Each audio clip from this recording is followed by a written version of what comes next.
Olivia, Madalyne, how are you? I'm great. How are you? I'm great.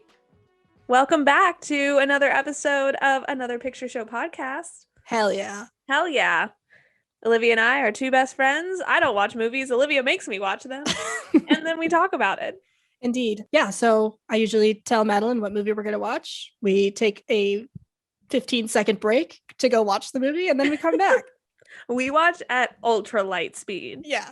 So before I tell you what movie we're going to watch this week, I kind of wanted to talk about the Oscars real fast. Okay. I don't know if you watched the Oscars. I didn't.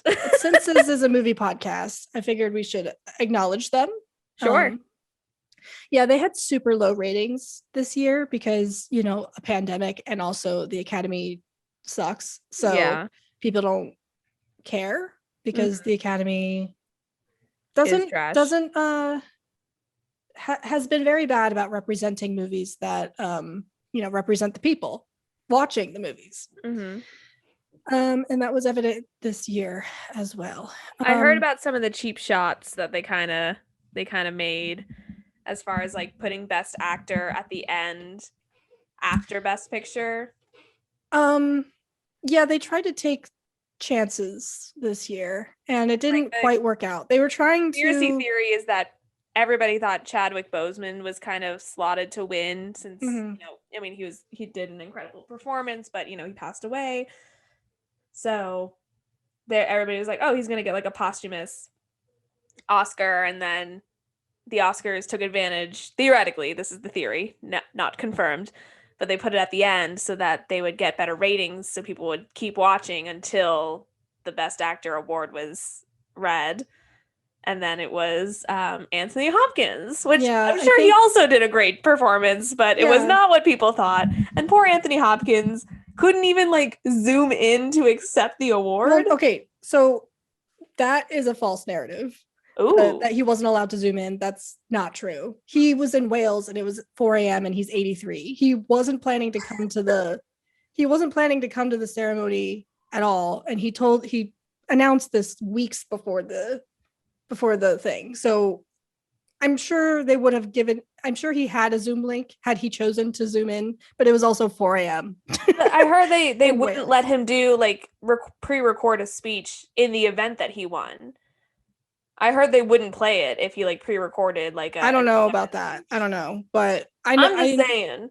I don't think they were purposely trying to attack Anthony Hopkins. Like, he's very respected. The Oscars were just coming for all the best actors this year. No, I don't think that they were trying to do anything stupid or malicious. I think they took a risk because it was like Chadwick Boseman had been projected to be the winner pretty much all award season. He won the Golden Globe, and I think they just assumed that he would win, and that they could end on this really emotional note. And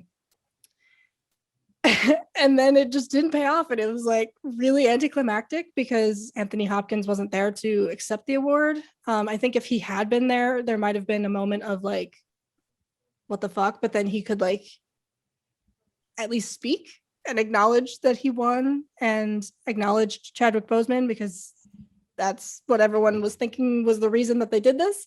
Yeah. So they took a chance and it fell very, very flat because I was watching it live and that's so awkward. Joaquin Phoenix, who doesn't give a shit about any of this stuff, and I don't blame him, but he came out and he was like, they want me to say X, Y, and Z about what it's like to be an actor, and I'm not going to say any of that shit because I don't believe it. So I'm going to just say you all did a great job. And then he opens the envelope and it's like, the Oscar goes to, everyone's thinking it's going to be Chadwick Boseman, and then he says Anthony Hopkins, and everybody's just like, oh, and then they're immediately just like, and he's not here. Bye. Have a good night. He's having a great sleep right now. Yeah, it was just like so bizarre. Like they didn't plan for a backup. Like they didn't plan anything to like fill the time or make it less awkward if Chadwick Boseman didn't win. And it's obvious that they were putting all their cards, all their eggs in one basket, and it just flopped horrendously. Because usually they end with Best Picture, and there's enough. There's been plenty of years where there's been drama around. Oh my gosh, the Best Picture, with La La Land and Moonlight and all that shenanigans. I don't know. I don't know why they chose to do it this way. I don't either. I mean, I know the like idea behind it, but it just the risk, man. It didn't work. Although my main gal, Frances McDermott, won Best Actress, and I didn't see Nomadland, but I'm happy for her because I love Frances McDermott. I mean, I saw Nomadland. I'm gonna say okay. Oh, it was fine. It was a fine movie. Frances McDormand did a great job, but she was the only actress in a movie filled with people. It's a movie about like nomads and like people who are impoverished and like living in their vans and kind of traveling around for work. And all the people in the movie are like actual nomads. Like they use actual people in the movie. And of course, the only person nominated from the movie is Frances McDormand. And I don't know, it just like comes across like weird to me, and the movie's message kind of rubbed me the wrong way. I'm not going to spoil it for you, but yeah, I do kind of want to watch it. I'm not going to spoil it. It just if you work hard enough, you too can be a nomad. Kind of. No. It just rubbed me the wrong way because I think it's trying to say one thing, but then it doesn't say that. And then Frances, when they won Best Picture, Frances McDormand went up and gave a speech and was like, everybody needs to go see this in the biggest theater you can, and blah blah. It just like kind of, you're contradicting, like, I don't know. It's a movie about poor people who don't have access to these things. It's a movie about like capitalism and how it fails people and people, the underbelly of America, essentially. And then you come on and you're like, yeah, but you need, it's important for you to watch this movie on a big screen during a pandemic. Like, it just, I don't know. So the vans are life size. It's just like, how do you spend that much time with these people making this movie and then still come on stage and give such a like tone deaf speech? I'd have to watch her speech and also the movie to make a comment on that. So I know what did rub me the right way, though. The right way? The right way. Wink. Was Promising Young Woman winning Best Original Screenplay. Yes, that was pretty hype. The very first, because it could have been Trial of the Chicago 7. The only movie that was nominated for Best Picture that didn't win anything all night was Trials of Chicago 7. Just deserves so happy. Sorkin, shut Aaron down. Sorkin. Hopefully my laptop doesn't die. Yeah, that was. We have to go back into hiding now. Yeah. Yep, she won for Best Original Screenplay, which was well deserved. Daniel Kaluuya won for Best Supporting Actor for Judas and the Black Messiah. Oh no, he was Joseph and the Black Messiah. And Chadwick Boseman, was he Ma Rainey's Black Bottom? Mm-hmm. Okay, that's what I thought. Mm-hmm. I saw pretty much all the movies that were nominated this year except for Minari and except for The Father. So I tried to keep up. All of them were it was an interesting year because last year was chock full of like amazing movies. Like, it was one of the best Oscar years that I think we've had in a long time. And then this year, last year was Best Picture was Parasite. Mm-hmm. Yeah, that was a good movie. Yeah, I liked Parasite. And it was up against a lot of really good movies. Like, it definitely deserved to win, but if it didn't win and something else won, like, I wouldn't have been like surprised. This year though, it felt like these were okay. So last year, the bottom of the barrel for the Best Picture noms was, I think, Ford v Ferrari. It's just kind of a cliche Oscar baity movie that they don't make very often anymore. It's a good movie, but compared to the others, it was kind of the bottom of the barrel. Mm-hmm. And I think all of the movies nominated this year were that quality, where they're good, but they're not fantastic. I mean, I loved Promising Young Woman, but that obviously was not going to win Best Picture because, frankly, they're not going to give the Best Oscar or Best Picture Oscar to a movie about sexual assault when like half the people in Hollywood have sexual assault allegations against them. Damn straight. It seemed like a lot of the nominations for Best Picture were like this. Were like, I don't want to say woke like movies, but they kind of were like. And then Trial of Chicago 7. Chicago 7. That was the bottom of the barrel this year. That was obviously it didn't win anything. I mean, okay, so we had two different movies that featured Fred Hampton. One was made by Black creators, and one was made by Aaron Sorkin. And you can see it's just like amazing the difference. And Judas and the Black Messiah is a very, very good movie. Yeah.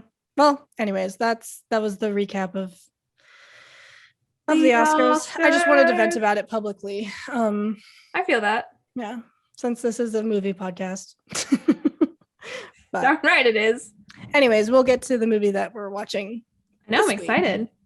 So I'm going to throw it back a little bit, and we're going to do kind of a campy movie. And okay. I am 80% sure that you've seen this. Okay. So I don't think I'm pretty sure you've seen it. Okay. But this week, we're going to watch Heathers. I have seen it. Yes, Heathers. Yeah. I haven't seen it in a while. It's probably been like 5 years since I've seen it. Mm-hmm. So it'll definitely I don't remember all of it. In fact, I probably don't remember most of what I watched the first time. I think I've only seen it once. And that was like 5 years ago. Yeah. So, did you like it when you saw it? Yeah, I liked it. I remember liking it and thinking it was like so bizarre. But in a good way. Because that's campy movies are like up my alley for sure. Yeah. So Baby Winona Ryder. Yeah, and Christian Slater. Yeah, I was like, Christian Bale? Where's he come from? Yes, Christian Slater. Yep, it's a fun one. I'm really excited. I haven't seen it in a while either. So it'll be fun to discuss. So with that, let's go watch the movie in 15 seconds. Okay. We'll be back with our review of Heathers in 3, 2, 1.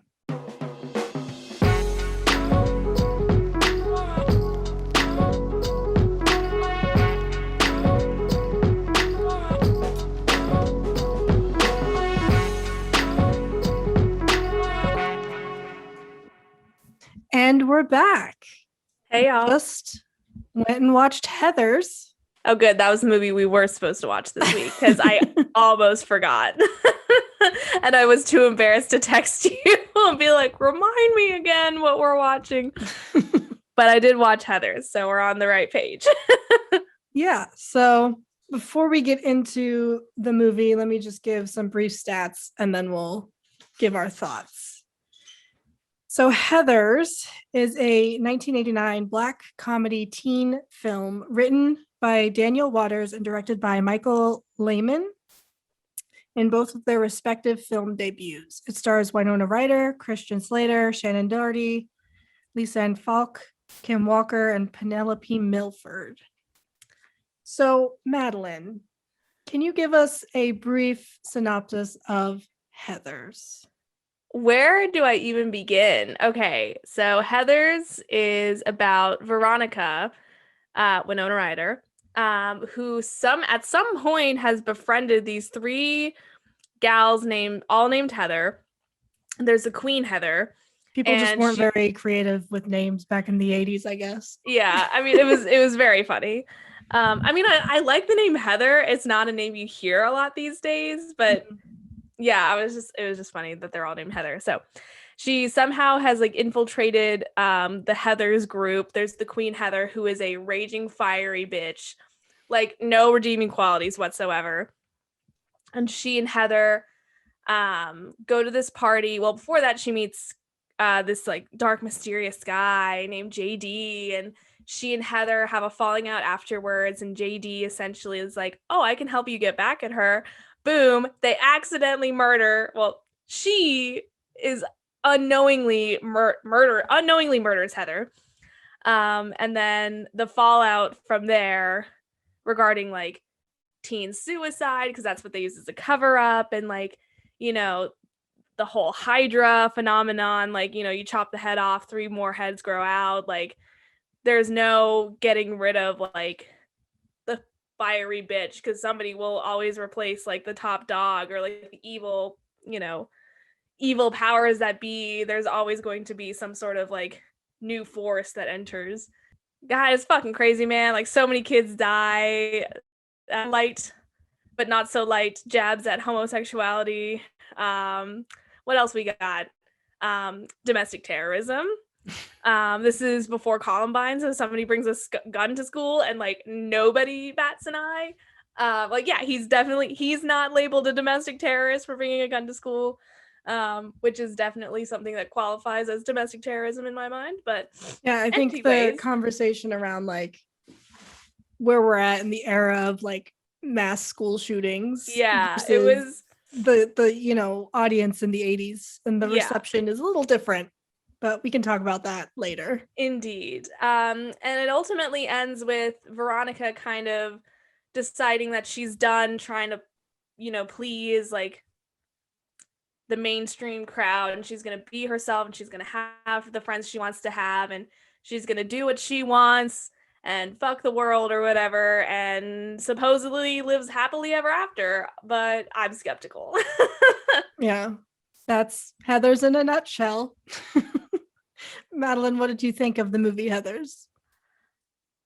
You know, hot take, I didn't like it that much. Like, really? Like the second, okay, so the first time I watched it was in college, and I was all about it. I thought it was so funny. I mean, it is funny. Like, don't get me wrong. Like, I did watching it the other night. I was laughing, but I don't know. I was just like, it wasn't as good the second time I watched it. I was like, okay, this is like it is quirky. It is weird. It is very like avant-garde or whatever. But like it was so hard to follow in some respects, because I don't know, it was just like, what was the plot, you know what I mean? Like, the plot was just like, the beginning was I think the beginning itself was very jarring, because it was just like, like, you know, Victoria thrown in, like, you're just thrown into it, you're just thrown into Victoria's life. Veronica's life.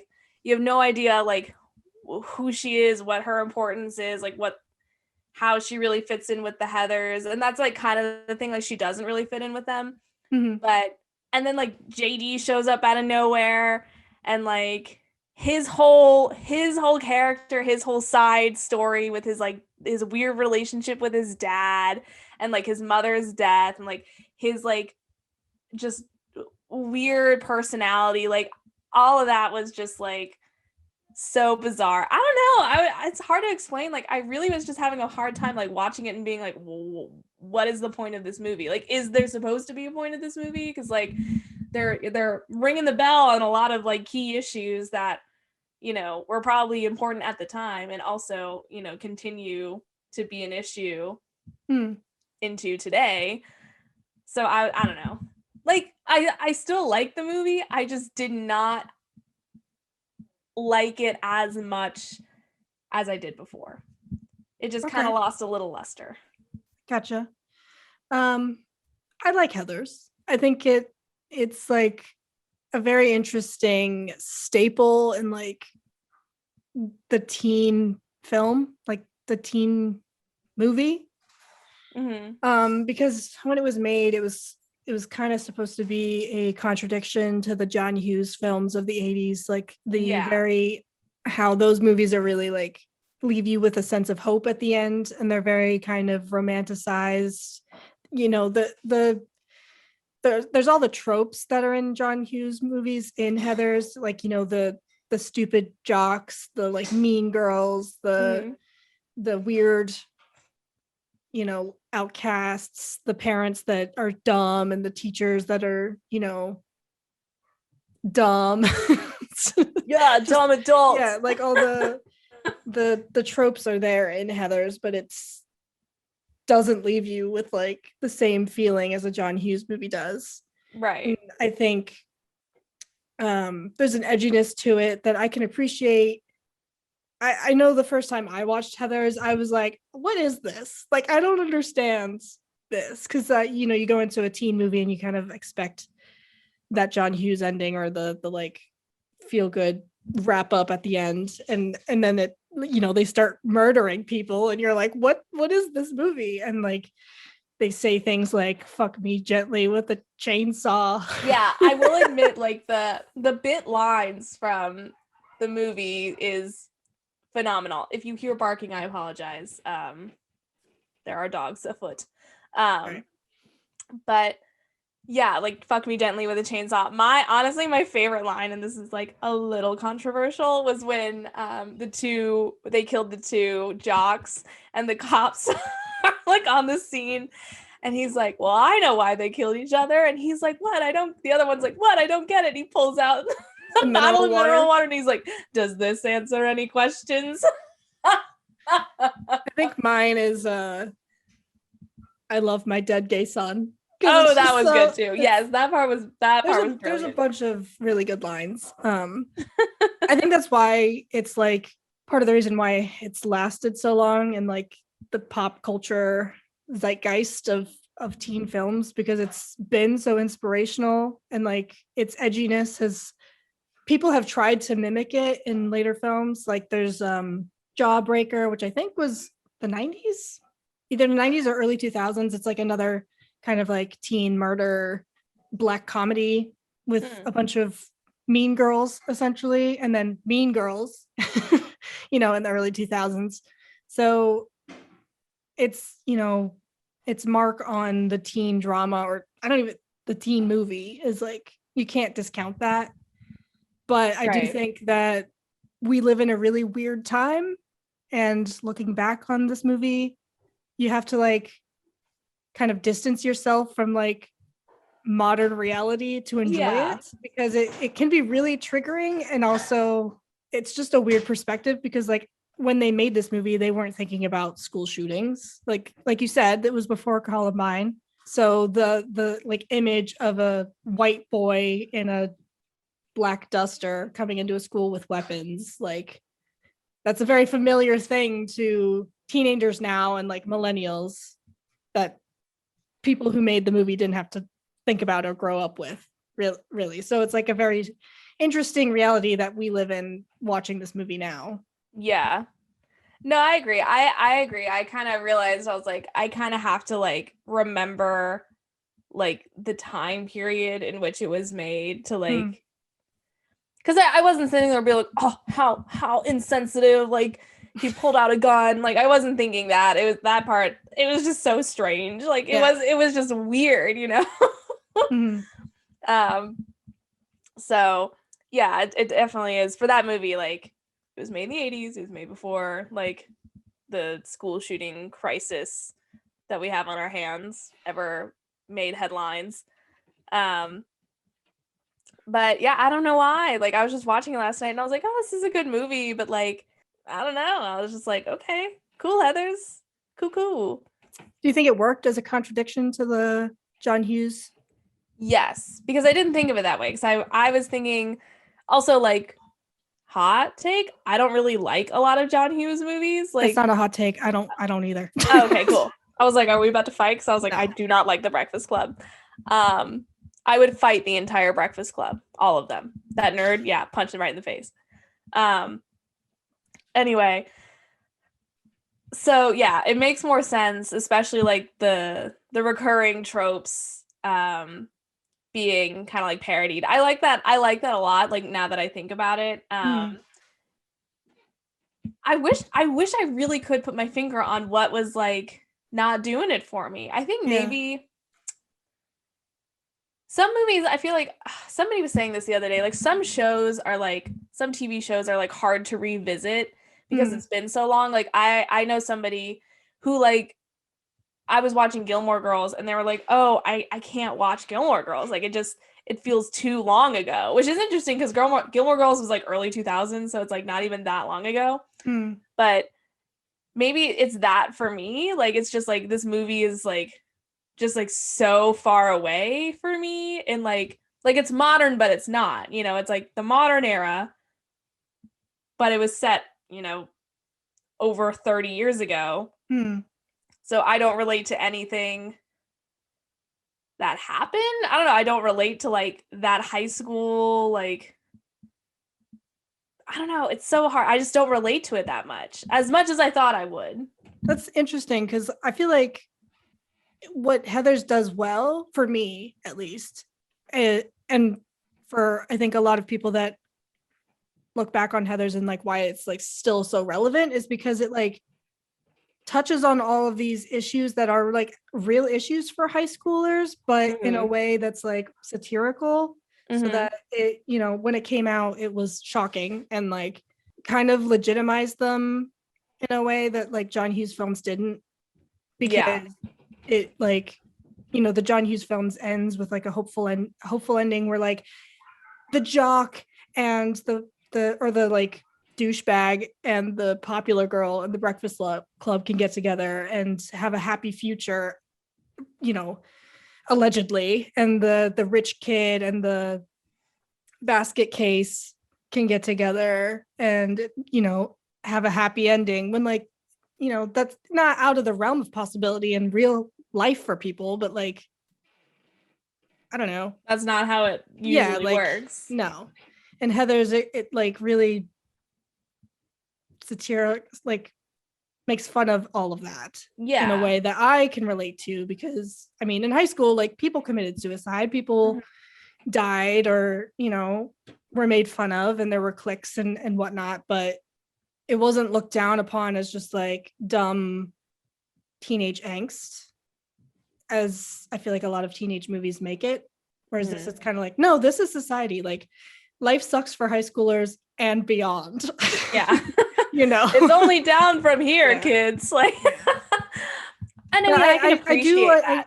I understand that. Like, I feel like I agree with you. There's like an element to this movie that I don't vibe with either. But overall, I like it overall as a staple of like history. But I want to make it clear that I do like the movie. I don't like it as much as I did. Yeah.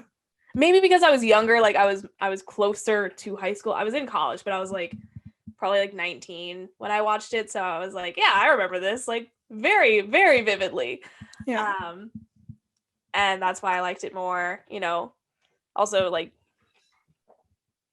yeah, I'm like I feel like I'm eons like away from where I was in high school, like, so it's tougher for me to be like, oh yes, let me get back in my high school brain and revisit this topic. Our teenage angst isn't quite as angry now. It's not. I think there's a levity. It's a smolder at this point. It's a smoldering ember. But if I ever go see My Chemical Romance in concert, man, oh baby, look out. Oh, I know.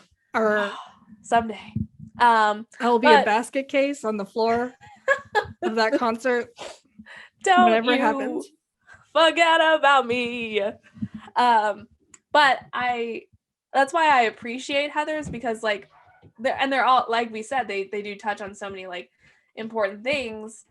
Like when Veronica was going on that rant about like not being treated like a human being, the mom was like, okay, when you say we're not treating you like a human being, it's because you're most likely being treated like a human being. Like she was essentially saying like, honey, life's not fair, and like that's how it is.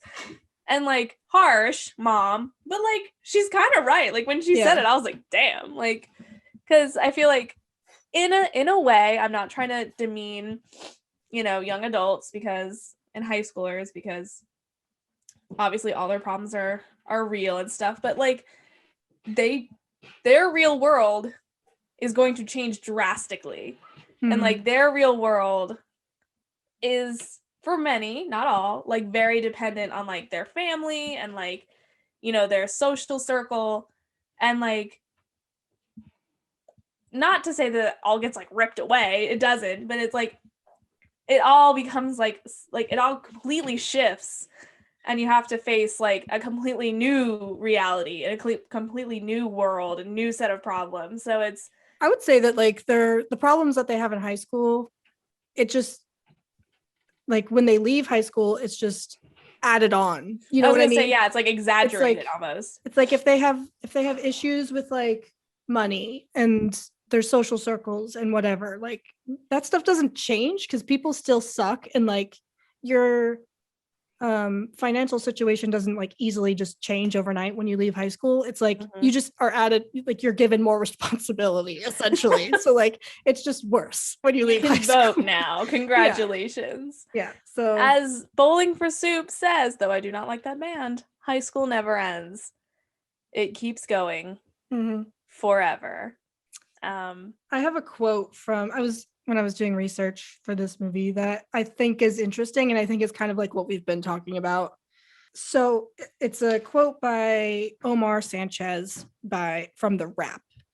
He says, "So if we find Heathers to be in bad taste, does that confirm the stereotype that my generation is too sensitive? Or has society degenerated so much since Heathers that the film's references to suicide and school violence feel too real to register as satire?" Ooh. Okay. I could still find the satire in it, in like in the suicide, and then like, yeah, like when they were like, they're saying some pretty derogatory things about like, you know, gay people and homosexuality in general. So like that wasn't cool. And that's not like society sensitive. It's more like society was messed up, you know, then as far as their treatment of, you know, people they considered the other. But I can see like, but I think the commentary on like teen suicide was very interesting. It was really good because like they were talking about like, you know, the adults aren't even attempting to address the issue of teen suicide. They're just like, oh, we'll give them a day off school and half a day, an hour. I wish it was a cheerleader, then I would give like a full day. Yeah, I would have given them a week if it was a cheerleader. Yeah, so they're like, you know, they put like some sort of like number on like, you know, how many hours or whatever. Like they make it like so desensitized, and then they're just like, okay, you get a day off school. Thursday morning though, it's business as usual. You know what I mean? So they kind of are talking about how, and even the parents were like, oh, that poor girl, and then like just like, you know, blink and it's over, you know, like they move on. Like they weren't really touching as adults, as the people supposedly in charge of like all these young kids' lives. Like they weren't addressing the situation. They weren't like, and the one adult who was, well, sort of the teacher, was she the art teacher? Something like that. Some sort of quote unquote hippy dippy like you know, position. She was the one being like, you know, these kids need to like talk about their emotions, and they were literally like, the part that made me laugh, and it was kind of like a little insensitive, was he was like, yeah, call me when the shuttle lands or whatever. And I was like, that's so mean. I was like, what a dick. But then like she turns around and is like, the biggest decision a high schooler has to make is whether to commit suicide or not. I know.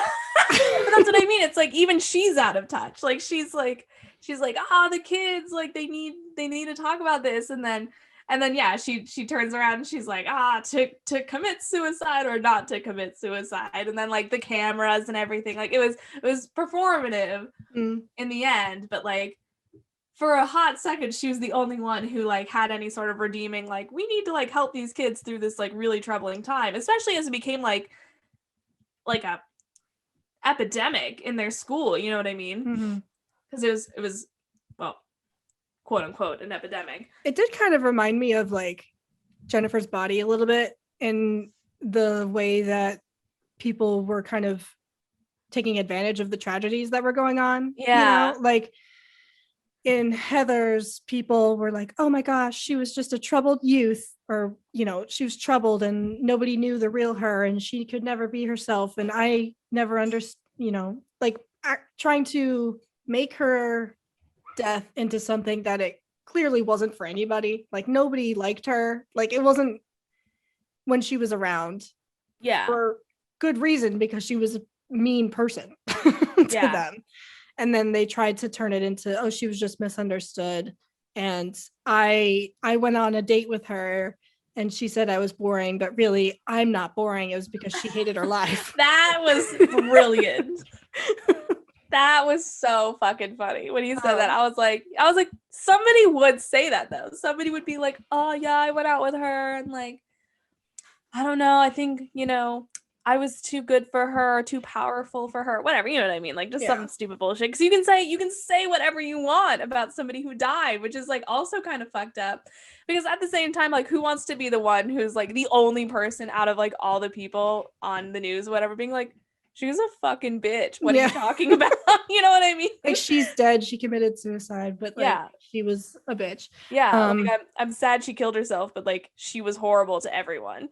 And like people just kind of validating themselves after these popular kids are committing suicide for what appears to be like deep rooted self-hatred, and then in Jennifer's body all these boys are being murdered, and it seems like it doesn't really affect any of the students really. Like they stopped doing memorials. Like they're literally like we don't even do them anymore. But like it's just kind of like part of their life. They're like, oh, another one was murdered, but hey, we get this like really popular band's attention, and like they made this song for us. Yeah.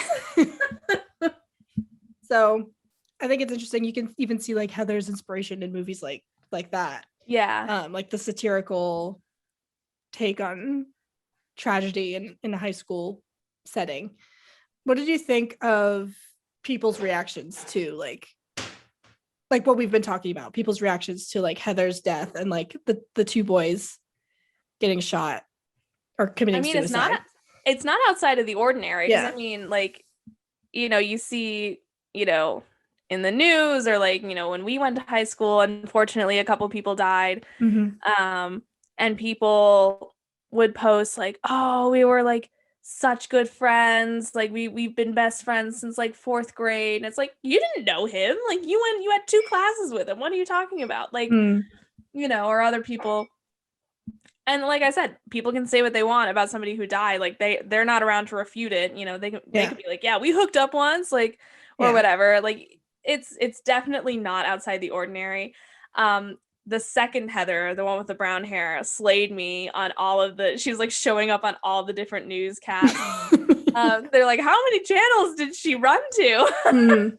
And then with the two guys, they were, supposedly gay lovers, and they couldn't hide, or they couldn't bear to like, live in hiding anymore. Like, I thought it was like, so like the dad was very wholesome, even though it was like very satirical. He's like, I love my dead gay son. I was like, that's actually really cute in a weird way.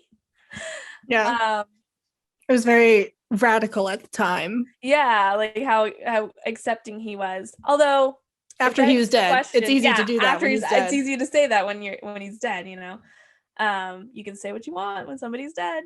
But I don't know. I mean, people want their 15 minutes of fame, or they want their like, 2 minutes of sympathy. Like they want, to have attention, and like, unfortunately some people take advantage of like the tragedy in other people's lives in order to get that attention and exploit it, etc. And it's messed up. Yeah. But it was always burning since the world's been turning. So people have been taking advantage of tragedy since they knew what tragedy was. True. Christian Slater was too good. What's interesting about Christian Slater? Okay, so are you gonna tell me he like almost blew up a school once or something? No. Okay, so the writer of this movie, he wrote it when he was like he wrote the original script when he was like 23.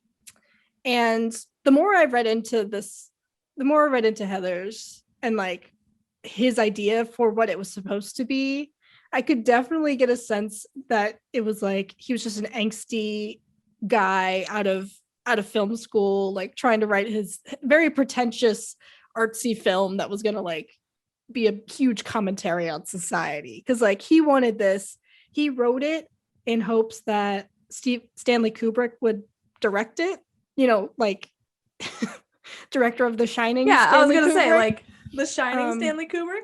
He was like, he's done his horror film, he's done his science fiction film, he's done his historical film, and this was going to be his teen film.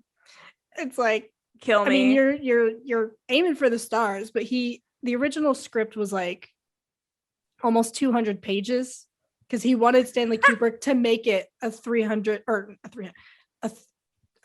movie. Like he wanted it to be this like big epic like dark film. Can you imagine if Stanley Kubrick had like actually directed this and like what it would have been?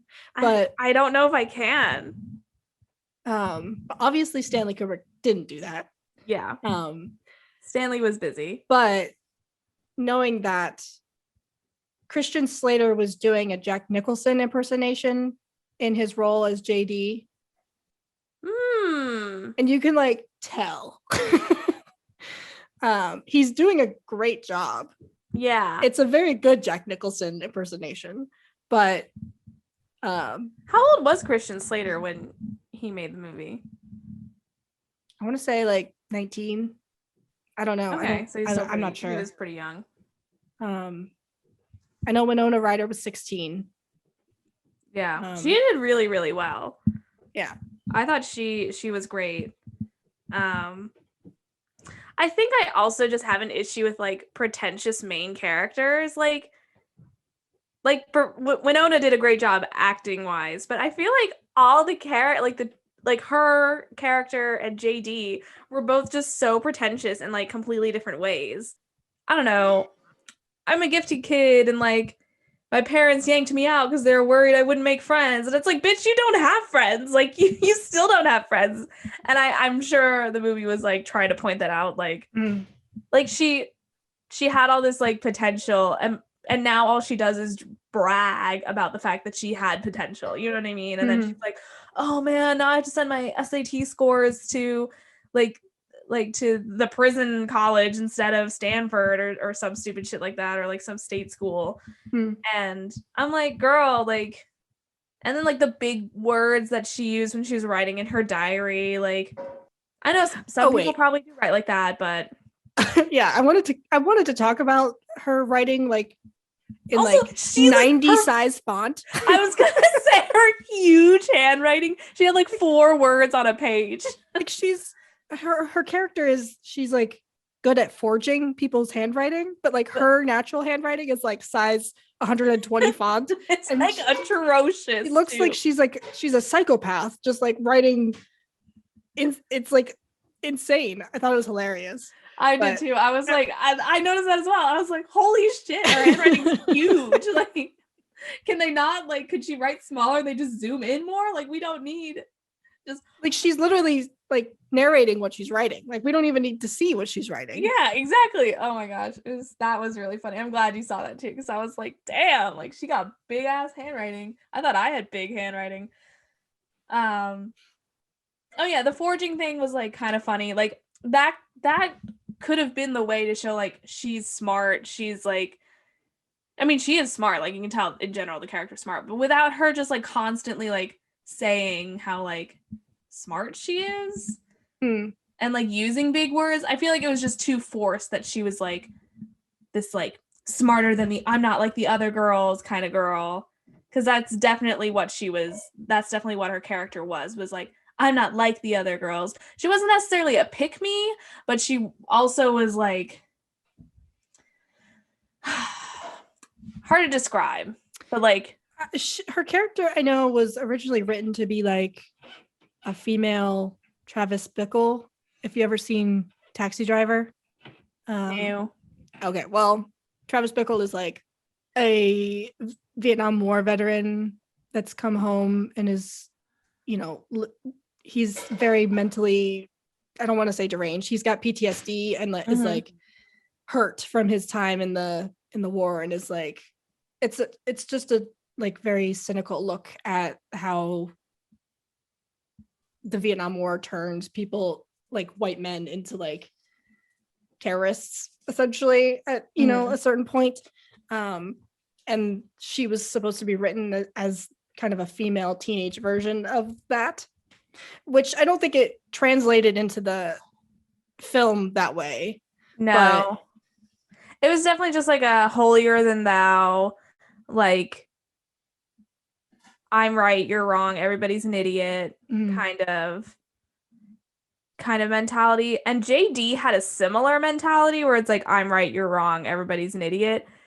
But he was like, but let's kill them all. Like, like they were like on the same page until JD was like, but murder. And then she was like, and also like, if you're so smart, I get it, like you're puppy love, whatever, you're like infatuated with somebody, but like, how dumb can you be to believe that like he's not actually gonna shoot those dudes?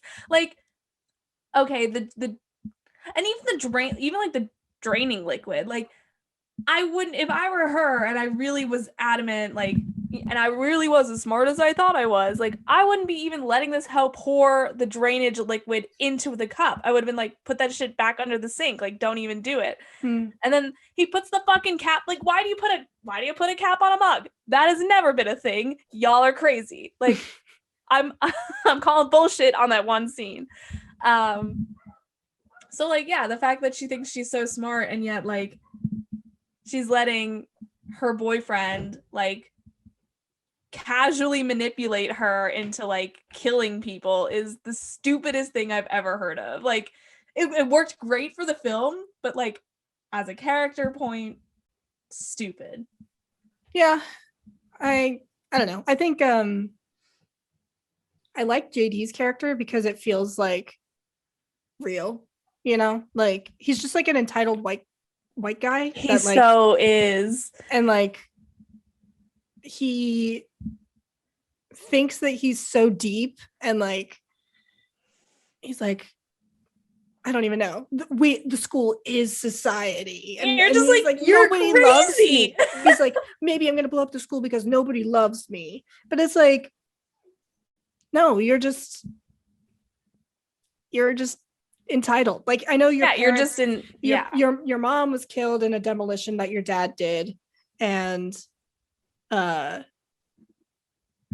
like your dad is like a psychopath, and all you know is like, to fix your problems, destruction is like the answer, because that's how your dad, like, that's his line of work. But like, also, sorry, go ahead. I just like, you're still just an entitled white man who thinks that destroying an entire school and killing people that you don't like is like the way to solve things, and because you weren't given what you wanted, like Veronica wasn't given what she wanted either, but at the end of the movie she's like, nah bruh, like we just gotta keep moving forward day by day. I'm gonna go make friends with Martha, and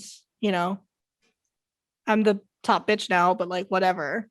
Yeah, I don't know, like, yeah, like there's also a difference between them. Oh, I understand. Yeah, they're different characters, but like, and like they have different obvious like outcomes in the movie, clearly, but both of them are just so like pretentious. It like drove me nuts. But I did appreciate Veronica's kind of like turnaround in the end, where she was like, you know what, like, I don't want to be like that guy. I'm gonna live my life, and I'm gonna be a teenager and make the friends that I want to make and kick Heather's ass.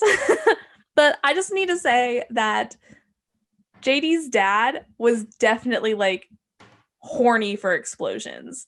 Yeah, I think like he's insane. Yeah.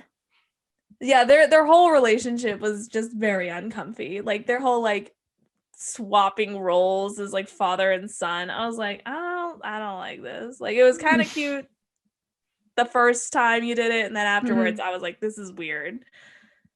Yeah. Somebody didn't go to family therapy. Obviously not. What did you think of the ending overall? Interesting.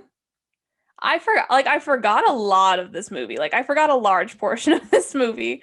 So the ending was kind of like crazy, but it fit. Like, when he like blew himself up, that did make me laugh. Like, her with the cigarette, I was like, that's a bad bitch right there. I was like, that's pretty metal.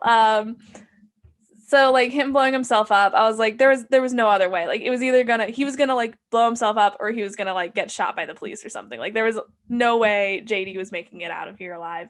But like, I appreciated how she was kind of like we just said, like, she was like, I'm gonna take life by the horns, whatever, and go, and like, she was even friends with Betty, I think her name was, like, before like the Heathers scooped her up and made them part of their little posse. And she was like, yeah, I kind of like regretted not being friends with her anymore. And I think that was like the turning point where she realized that like her friends sucked, and like her true friends were the ones she left behind. And like, she was like, I'm not gonna let anybody like suffer like I did for popularity. Like, I'm just gonna kind of, in a pretentious way, like, be an example of like of how you can just like be normal and like still have a fulfilled life. I don't know, as a teenager, as a high school student, popularity is not all it's cracked up to be. I wouldn't know. I was not popular in high school. Neither was I. Yeah, we were friends in high school, so yeah, we had a good time though. We did have a good time. That's what I mean. It's like, we weren't popular, like, but we had a lot of fun. Like, we didn't have to worry about everybody talking about us. Like, obviously there were mean girls in high school and there were cliques, but I feel like our high school was small enough to where people kind of just, everybody could kind of mix if they wanted to. You know? Like, obviously people were mean and like dumb because we were kids, right? But it wasn't to the extreme that you see in like, Mean Girls, where like there are literal like tables of people, like cliques like that. People could like, the football players were in show choir and stuff, and like nobody cared. So like, I don't know. It wasn't that extreme. People could. It wasn't that big of a deal. Like, and every high school is different, but for the most part, but we also went to like an extremely white high school. Oh, so yeah, you right. That probably makes it. I know that it was a very for the very few minorities that were at our high school, they were made known. Like, it was pointed out. So yeah, unfortunately. I'm not saying that our high school was perfect. It definitely wasn't. But the extreme cliques that you see in some teen movies didn't really exist in our high school, as far as I can remember. I don't know. But yeah, I haven't been back there since I graduated, so I don't plan on it. Me either. I have no reason to go back to. Neither do I. Like, I've been back in Virginia. I've been back to Pocosin, but I have not set like foot on high school property. I don't know. Oh well. We talked about it a little bit earlier, like the influence that Heathers has had on other teen movies, but specifically like Mean Girls and other teen movies. Like, how do you think those movies kind of took from Heathers? Well, I mean, I think the kind of like black comedy satire is very pervasive, like, in a lot of future teen movies. Like, even Mean Girls is like kind of a dark comedy, where it's not that dark because it's like nobody's murdered or anything like that, but it's definitely like, it kind of talks about like serious issues of like bullying and how harmful like words can be, and like how like, and again, referring back to Heathers, like how easy it is for adults to like dismiss like the problems of teenagers and stuff like that, and how like they don't address it until like an extreme event happens. Even in Heathers, like, obviously suicide is like an extreme event and a terrible thing, but like in Mean Girls, like they don't talk about it, they don't address it until like they're literally killing each other, like they're tearing each other apart in the hallways. And then like Regina George gets hit by a bus, and it's just like it's just absolute mayhem. And at that point, you know, the adults are like, oh, and then like the rumors about the adults start. Like as soon as it like affects their lives, they're like, oh, this is serious. Like we need to like, seriously probe into this shit. Because like if it was just rumors about the girls, like, oh, this girl made out with a hot dog, and like this girl like cheated on like you know, stole her friend's boyfriend, whatever. Like if those were just the rumors, I feel like even then it would have just been like, here's an assembly about how like words are, you know, words are harmful. But the moment they're like, oh, one teacher's a drug dealer, the other teacher like makes out with students, like that's when they're like, oh, time to take this shit seriously, like because it affects the adult world now, like the paths have crossed. Yeah. But other movies, like in general, I haven't seen Jawbreaker.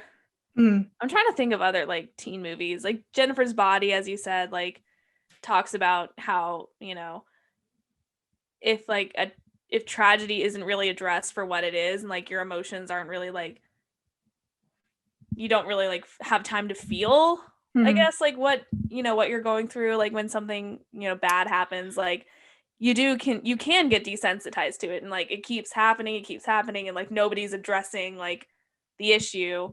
You can get desensitized to the tragedy, to like all the harmful things around you. I was trying to think of like other teen movies that are similar to Heathers.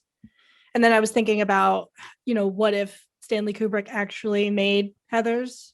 I feel like it would be similar to the movie Brick. Have you ever seen that? No. Okay. Well, it's a Rian Johnson movie, the guy who did Knives Out. No. It was like I think it's his first movie. It's got Joseph Gordon-Levitt and a bunch of like other people, but it's about like a girl is murdered, and it's kind of like a noir film, but it's high school, and it's like really dramatic and dark, but it's also high school, so it's like there's a layer of like satire. I feel like if Kubrick were to direct Heathers, it would have been like that, kind of soap opera-esque.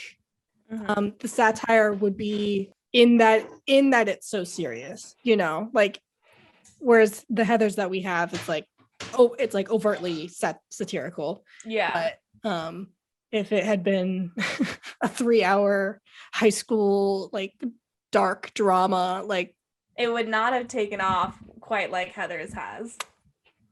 I don't know. Like that would be, I feel like it'd be one of those like lesser known Stanley Kubrick films, like, oh, you know about The Shining, but have you seen Heathers? And then somebody's like, oh no, I haven't seen Heathers. And then they watch it and they're like, go back to their friend, like, why the fuck did I watch that? And they regard it as like it'd probably be like some Oscar baity stuff. It probably wouldn't win, but it'd probably be like, look at this masterpiece of like teenage angst, and then people would forget about no it. Awards. Yeah. Yeah. Teenagers still aren't appreciated. Do you think that Heathers could be made today? Remade with like a similar script? Or maybe, I guess, yeah, like remade Heathers with a similar script, similar storyline, or just like a movie similar to Heathers, like the dark comedy about teen suicide and whatnot. I think so. Yeah. I mean, obviously, please remove like the derogatory homosexual references. But you know, if they do it well, like I feel like Heathers did do it well, where they were like, no, this is a bad thing, stop like, you know, taking advantage of, you know, teen suicide. But like, I think if it's done right, I think you can either remake Heathers. I don't know if you should remake Heathers. I think a movie similar to Heathers, like I know that satire, dark comedy would be good. They were planning, they did make a TV show version of Heathers, but it was canceled because of the Parkland shooting. Ooh. They were like, yeah, it's not appropriate for like young audience, because I don't know if you can like actually remake Heathers today with today's audience. You know what I mean? Like, I feel like it would have to be something completely different. I don't know. I mean, I feel like I have like, I don't want to say I have faith. Like, I feel like I have like the expectation that like the people like, because we're existing in a universe where Heathers already exists. So the majority of people who would go to see this movie, I'm assuming, have heard of or have already seen Heathers, because they're like, because I'm sure if I'm thinking like really like, I don't know, really literal about this, like the buzz around this movie would be like, oh, it's like a new Heathers or whatever. So people would be aware of what it's like, what it is going into it. So I have, I guess, the expectation that people, when they see it, understand that this is like a satire, like this is supposed to be like a commentary about like the messed up aspects of our society. Like, should it be a carbon copy of Heathers where like a dude in a duster brings like a gun with blanks into school? No, like that, because they already did that. But I mean, if something more on the nose of what we're facing today. Like, could they make a satirical movie about school shootings today? I guess is what I'm asking, because I don't know if they can, because I don't like, Heathers has the security blanket of like, it was made in the 80s before Columbine. So when people watch it, they have that in mind and they know like, okay, so this was before, like, this was a thing that was a recurring problem for high schoolers. Whereas like now, I don't know if they can make a movie. I see what you're saying. I would say specifically about school shootings, probably not. Yeah. Considering like there are, you know, obviously real victims, real victim families out there, you know, so like. And it's not something people are fixing. I think is like, that's the thing, is like, if it was an issue that we knew we were making progress on, maybe, but because it's literally not getting fixed, it's kind of tough. Continues to happen, like, I don't know. And I don't think the school shooting aspect would be like appropriate, but like if they touched on something like, I mean, like think about the show like Euphoria. It's not a satirical show, but like it talks about like teen addiction and like, you know, sexual abuse, like, you know, like being a sugar baby, like they talk about that, and also like teen relationships, like the dark side of teen relationships and how that can have like a very real effect on like young people growing up. So, but if you took some of those elements and like satirized it, is that how you say that word? I'm thinking like, okay, so we have 13 Reasons Why, right? I feel like it's been criticized for legitimate reasons because it just straight up shows like really traumatizing things, but there's no, it's almost it's like glamorized, like romanticizes it because of how they took it so seriously. But it's like hard to describe, but do you know what I mean? Like, no, I understand. There's no levity, there's no irony, there's nothing there to like relate it to people, to show that like what's happening on the screen is like tragic. And I don't even know what I'm trying to say, but like, no, I understand what you're saying. If they had tried to like turn 13 Reasons Why into a Heathers, I feel like it would have been more interesting than what it was.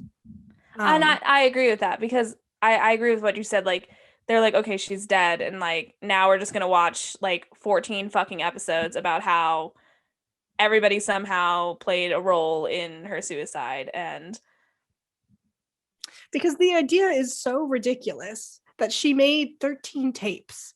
I know, calling out different people and like 3 of the people in those tapes like did not deserve to be in them. Like, exactly. Okay, so like the show is like hinging on the fact that she was legitimized in killing herself because these 13 people did something that led her to do it.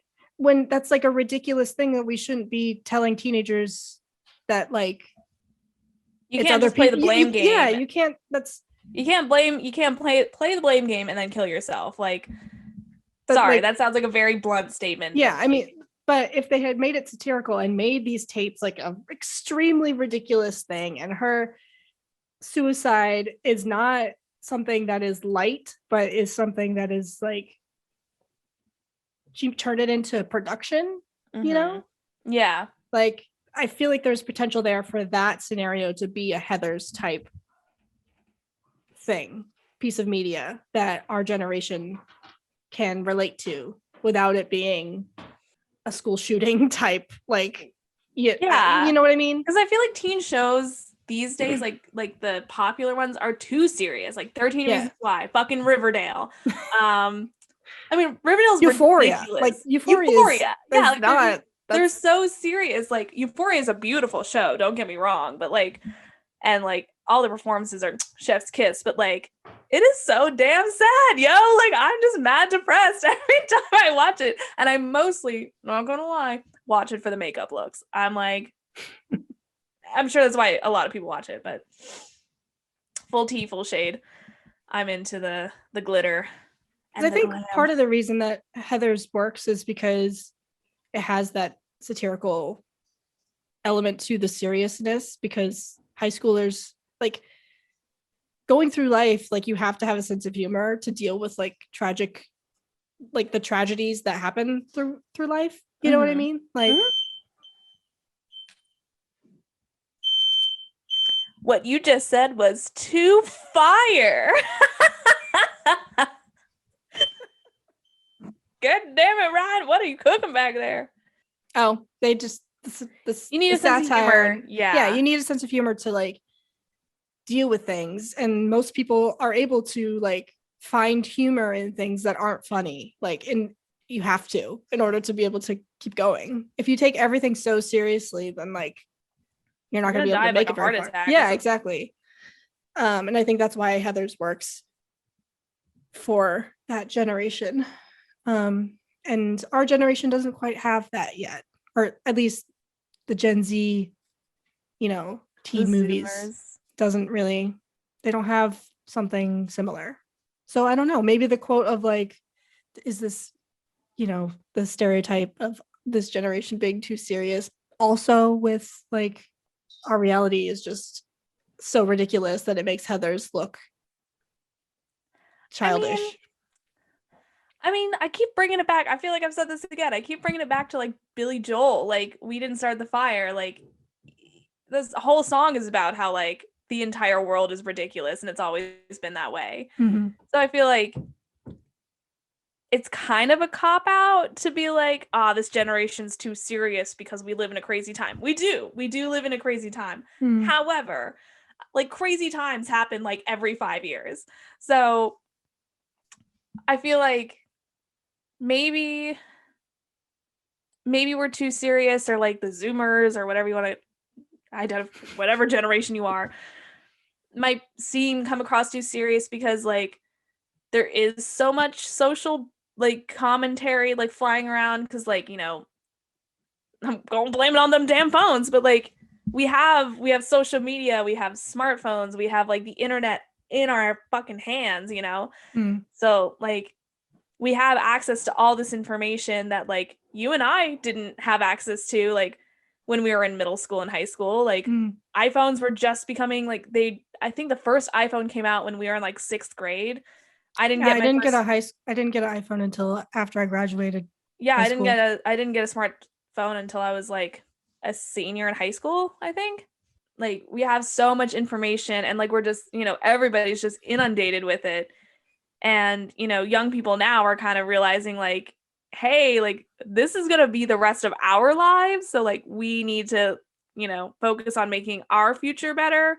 And like, so that might be part of the reason why they come, like these young people come across so serious. But like, you know, I agree. I think one movie being a bit lighthearted about the issues of the world wouldn't be so bad, guys. And I don't think, I mean, I agree with you. I don't think it's like the Zoomers or millennials are too sensitive. I think we have a sense of humor. It just depends on how you tackle the issue when you're being satirical. Because I think it's a very fine line between being insensitive and it depends on who the butt of the joke falls on. If the butt of the joke falls on the victims or the people who like commit suicide, then like that's not funny. But if the butt of the joke falls on like people like JD, like the entitled white men who commit these crimes, then that's funny. I mean, it doesn't take like a fucking UN Security Council like joint resolution to make a good movie. Like you just need to think long and hard about who your audience is and like go from there. Like I feel like sometimes filmmakers make movies for themselves, which I get. I don't know. Like I'm not a filmmaker. I mean, you kind of have to, as a filmmaker, like make something that you would enjoy. Because if you're trying to predict like what audiences like, then you're not being true to like your artistic vision. And then that's where filmmakers get like confused, and then their final film is like a mess. Well, so, I want to talk to the filmmakers of Prom then. Like the Meryl Streep film. Yeah, that's a whole other thing. Okay, so quick review of Prom. I really enjoyed the first like 10 minutes of that movie, and then it just lost me. Like I think they had the satirical element down perfectly at the very beginning. And then James Corden came on scene. And then they went to the high school, and then it just became a predictable, whitewashed mess. Yeah, it was pretty bad. But yeah, anyways, I don't even know. Heathers is a fun movie. It's been important, and I don't know if they can remake Heathers today, but I do think there's potential for a Heathers-like movie today. I think this generation deserves a Heathers. Yeah.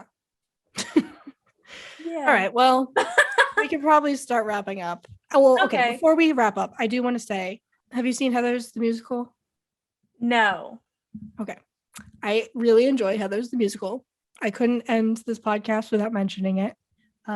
There are differences between the movie and the show, as there always are. And someday when you watch it, we'll be able to discuss. But I endorse Heathers movie and Heathers musical. Both are very fun. Both are just a good time.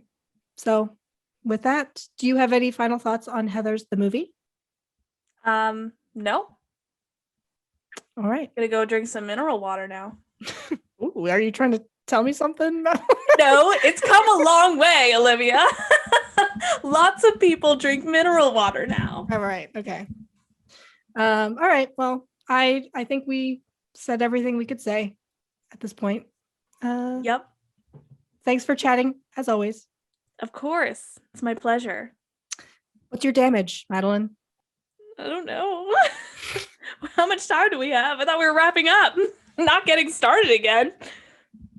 All right. Well, I'm excited for next week. Me too. All right. I'll see you then. See ya. Bye. Bye.